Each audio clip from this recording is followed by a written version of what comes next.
Si vous nous accompagnez dans ce voyage depuis au moins 2 ans, vous ne devriez pas être choqué par la récente révélation selon laquelle Ryan Day quitte non seulement 3ABN, mais aussi l'Église adventiste du 7e jour. Et aujourd'hui, si vous m'accordez quelques minutes, vous allez découvrir pourquoi. C'était le 15 avril 2023, il y a presque 2 ans jour pour jour, lorsque j'ai commencé à publier des messages lors d'une série de week-ends que j'ai donnée dans l'Ohio à l'église du pasteur Samuel Thomas.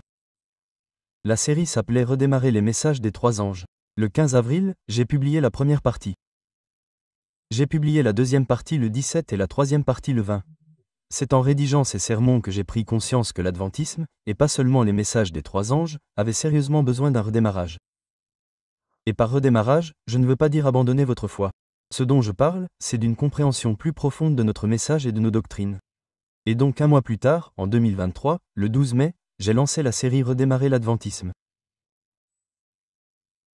Comme on dit, vous auriez pu me renverser lorsque le 15 avril 2025, exactement 2 ans plus tard, j'ai vu apparaître sur mon fil YouTube une vidéo intitulée Repenser l'adventisme. Enfin, quelqu'un d'autre voit cela, me suis-je dit. Enfin, quelqu'un voit la nécessité de redémarrer ou de repenser l'adventisme également. Dieu merci, me suis-je dit. Eh bien, pas si vite. J'ai vite compris que repenser l'adventisme n'avait rien à voir avec redémarrer l'adventisme, car Ryan Day venait d'annoncer son départ non seulement de 3ABN, mais aussi, comme je l'ai dit, de la foi adventiste du 7e jour. Sur la nouvelle page YouTube de Ryan, il a mis ceci comme description de sa chaîne. Cette chaîne a pour but de mettre au défi les chrétiens adventistes du 7e jour de sortir des sentiers battus et de réexaminer les nombreux éléments qui différencient la culture, les traditions et la théologie de l'institution adventiste du 7e jour du christianisme biblique orthodoxe. Vous voyez ce mot orthodoxe comme beaucoup d'entre vous l'ont vu dans notre récente série qui fait suite à Relancer l'adventisme. Vous savez que nous avons examiné cela au cours des derniers mois dans notre série Unorthodoxisme sans complexe et nous avons accepté le fait que du point de vue des autres chrétiens, l'Église adventiste du 7e jour est non orthodoxe et, à mon avis, c'est une bonne chose. J'ai constaté que cette tendance augmentait de plus en plus et il y a quelques semaines à peine, j'ai partagé quelque chose d'autre que j'ai remarqué ces dernières années, le mot assurance. Laissez-moi vous montrer un extrait de cette vidéo intitulée Les adventistes prêchent-ils un faux évangile ? Et ce n'est pas seulement le sang de Jésus. Et c'est un problème. Et oui, lorsque vous recevez le Saint-Esprit et que vous avez cette assurance du salut par sa présence dans votre vie, étape par étape, tout a commencé à se mettre en place. Cela a commencé à avoir du sens et j'ai commencé à apprécier la liberté que Christ m'aurait donnée, l'assurance du salut dans l'Évangile. Vous voyez ce mot assurance. Et maintenant, laissez-moi vous montrer un extrait de la vidéo de Ryan Day et vous pourrez voir pourquoi c'est si pertinent et ce qu'il avait à dire était l'une des raisons pour lesquelles il a quitté l'Église. Pendant la majeure partie de ma carrière ministérielle, je n'ai jamais eu l'impression d'avoir l'assurance du salut dans l'Église. La revoilà. L'assurance. L'assurance du salut. J'ai été complètement obsédé par ce sujet ces derniers mois. Et pour vous aider à comprendre cette obsession, je veux vous faire entrer un peu chez moi et vous montrer une image que j'ai dessinée il y a quelques mois alors que je parlais de ce sujet à ma femme pour la 1000e fois. Et puis je vais vous lire un email que j'ai écrit à plusieurs de mes frères adventistes que je respecte dans le ministère. Je ne vais pas donner leur nom parce que je n'ai pas eu l'occasion de leur demander si je pouvais, mais je vais lire une partie de l'email. Mais d'abord, la photo. Si vous ne pouvez pas la voir, je vais vous faire un gros plan. Le sabbat, l'état des morts, et en dessous j'ai écrit brûler pour toujours. Le sanctuaire et le jugement investigatif, la seconde venue, et en dessous j'ai écrit peur du jugement. SOP, ce qui signifie bien sûr esprit de prophétie. Et bien sûr, nous parlons d'Ellen White ici. Et en dessous j'ai écrit, je dois être parfaite. Ce sont quelques-unes, sinon toutes, des doctrines que Ryan a mentionnées dans sa vidéo. Regardez par vous-même. Ellen White, ce jugement d'investigation vieux de 2300 ans, votre cas pourrait être évoqué, et mec, au moment où Jésus parlera de votre nom et de votre cas, vous feriez mieux d'être à 100% absorbé par le Christ et à 100%, et je vais utiliser ces mots parce qu'Ellen White les utilise, parfait, irréfléchi, sans tache et sans péché.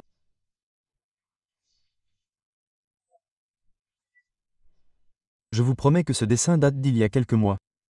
Comme je vous l'ai dit, ce sujet m'obsède depuis quelques mois. Et c'est parce que les doctrines que Ryan a mentionnées sont importantes. Mais le plus important, c'est ce qu'il y a au milieu de cette image. Et cette chose est, comment sommes-nous sauvés ? Je veux que vous gardiez cette image à l'esprit. Et puis je vais lire un extrait de l'email que j'ai envoyé aux autres frères adventistes dont j'ai parlé plus tôt. Cet email est daté du 2 octobre 2024. Il indique, ces derniers mois, l'intérêt pour l'Église adventiste du 7e jour s'est accru, tant sur le plan négatif que positif. Ce qui me préoccupe particulièrement, c'est de savoir comment nous pouvons mieux présenter notre message, pas seulement sous forme de doctrine, mais comme un message cohérent et unifié axé sur le Christ, notre justice. Je crois que nous sommes à un moment très similaire à ce qui s'est passé en 1888, lorsque Dieu essayait de donner à son Église un message spécial à une époque où la question du dimanche était agitée. Tout comme aujourd'hui, il y avait beaucoup de combats au sein de la structure de l'Église qui ont eu un impact négatif sur le travail. Et ma prière est que nous puissions jouer collectivement notre rôle pour faire partie de la solution à la division qui s'accroît de jour en jour. J'ai envoyé cet email quelques semaines après être allé sur une chaîne YouTube non-adventiste pour discuter de la foi adventiste, et j'en suis venu à une compréhension plus profonde de quelque chose, et j'ai vraiment besoin que vous m'entendiez quand je dis cela. Nous ne nous disputons pas seulement à propos de la foi adventiste. Doctrine ici, c'est beaucoup plus profond que ça. Regardez à nouveau cette image. Nous parlons du salut. Et la majorité d'entre nous, en tant qu'adventistes du 7e jour, n'avons aucune idée de ce que cela signifie réellement, et je sais que c'est une pilule difficile à avaler pour beaucoup d'entre nous, mais avalez-la, nous devons le faire, et je peux vous prouver ce manque de compréhension du salut. Allez sur YouTube, tapez Ted Wilson Adra, tapez Conrad Vine Conférence Générale, cliquez sur n'importe quelle vidéo. Le plus triste, c'est que la vidéo sur laquelle vous cliquez n'a pas vraiment d'importance. Allez dans la section des commentaires et lisez simplement. Et puis je veux que vous me disiez ce que vous voyez. Voyez-vous l'amour, la joie, la paix, la patience, la bonté, la bienveillance, la fidélité, la douceur et la maîtrise de soi? Ou voyez-vous la haine, la discorde, les émulations, la colère, les conflits, les séditions et les hérésies? Ryan a raison dans son évaluation d'une grande partie de l'avant de 7 jours. Il avait raison sur le fait que la majorité d'entre nous ne comprennent pas ce que signifie avoir l'assurance du salut. Il avait raison de dire que la majorité d'entre nous n'exaltons pas Christ.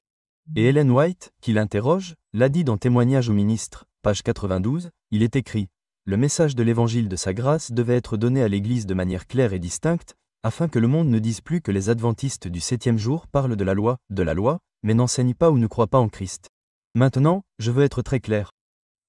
Je ne dis pas que Ryan a raison de quitter l'Église et d'abandonner ses doctrines, mais le fait est que nous avons de très graves problèmes en ce moment. Ce que nous voyons se prépare depuis longtemps. Beaucoup d'entre nous ont présenté la loi et la vérité présente, mais nous n'avons pas suffisamment présenté Christ, et maintenant nous en payons le prix. La réaction instinctive de beaucoup d'entre nous est de simplement dire « Oh, eh bien, c'est ça le tremblement ». Ellen White a dit que cela arriverait, et rayer toutes ces personnes de la carte. Mais le fait est que nous devons faire un véritable travail de réconciliation individuellement. Lorsque nous faisons ce travail individuellement, nous pouvons nous attendre à un renouveau et à une réforme collective. Ryan Day et moi avons tous deux constaté des problèmes au sein de l'Église adventiste. Cependant, à mon avis, nous avons malheureusement choisi de traiter ces problèmes de manière très différente. Ryan Day a décidé de repenser l'adventisme. J'ai décidé il y a 2 ans que je devais relancer l'adventisme dans ma propre vie et encourager les autres à faire de même. Il semble que Ryan Day cherche à s'aligner sur le christianisme orthodoxe. Cependant, je suis convaincu que je dois être résolument non orthodoxe sur ce que je crois être la vérité biblique. Ryan n'a pas pu trouver l'assurance du salut dans le contexte de l'adventisme. Cependant, j'ai pu trouver la compréhension de la manière d'avoir l'assurance en Christ dans le contexte et la beauté de ce que je crois être les enseignements bibliques et soi-disant non orthodoxes trouvés dans l'adventisme. Les gens sont libres de faire ce qu'ils veulent et Ryan parmi eux. D'autres ont clairement pris leur décision et nous allons en voir davantage. Mais la question demeure, où en êtes-vous? Où en suis-je? Il est clair que nous sommes à un moment charnière et nous pouvons faire l'une de ces 2 choses. Nous pouvons soit continuer à secouer la tête devant les personnes qui quittent l'Église adventiste du 7e jour et dire « Oh, eh bien, c'est ça le tremblement ».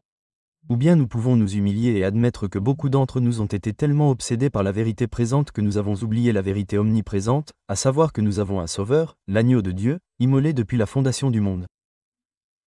Et selon Apocalypse chapitre 3, ce Sauveur est dehors et frappe à la porte pour revenir.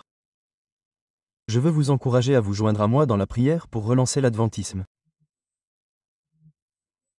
Non pas en partant, ni en concentrant notre énergie sur l'Église et les dirigeants de la fédération et sur ce qu'ils font ou ne font pas, mais en comprenant que nous devons permettre au Christ de faire l'œuvre qu'il doit faire dans nos cœurs et de la faire individuellement afin que collectivement, il ne soit plus jamais dit de nous que nous prêchons la loi, et que nous ne prêchons pas le Christ.